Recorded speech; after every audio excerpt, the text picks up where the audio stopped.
શનિવારે નાનોદ તાલુકાના વડિયા ગામે તિરંગા યાત્રાનો પ્રારંભ કરાયો હતો।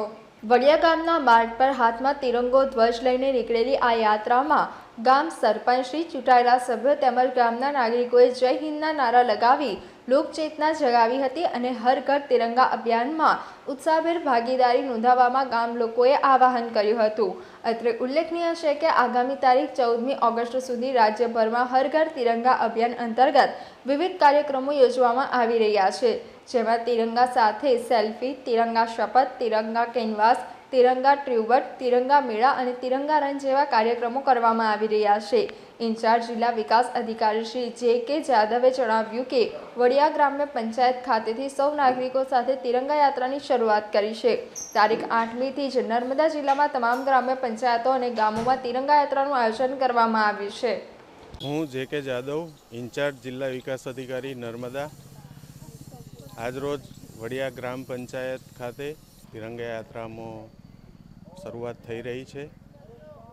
તારીખ 8થી લઈને તારીખ 15મી ઓગસ્ટ સુધી નર્મદા જિલ્લામાં તમામ ગ્રામ પંચાયતો, તમામ ગામોમાં તિરંગા યાત્રાનું આયોજન કરવામાં આવેલ છે।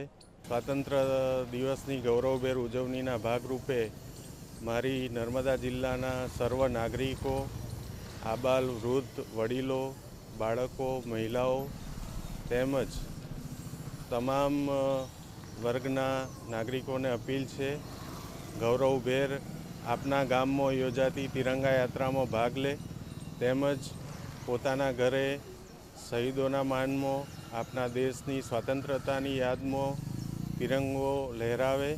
સાથે સાથે તમામ નાગરિકો તિરંગા સાથે સેલ્ફી લઈ અને જે એની અધિકૃત વેબસાઇટ છે તેના પર છે તો પોતાનું ગૌરવ વધારે। સાથે સાથે અપીલ છે કે આપના રાષ્ટ્રધ્વજના સન્માનના જે નિયમો છે તેનું પણ આ સાથે પાલન કરવામાં આવે, તેનું ગૌરવ વધારવામાં આવે અને એક પેડ માં કે નામ આ અભિયાન હેઠળ પણ જોડાઈએ। આપના આંગણામાં, આપના ઘરે, આપના કામના સ્થળે, જ્યાં જ્યાં પણ આપને જગ્યા હોય ત્યાં આપના કુટુંબના પરિજનોની યાદમાં એક વૃક્ષનું પણ વાવેતર કરીએ।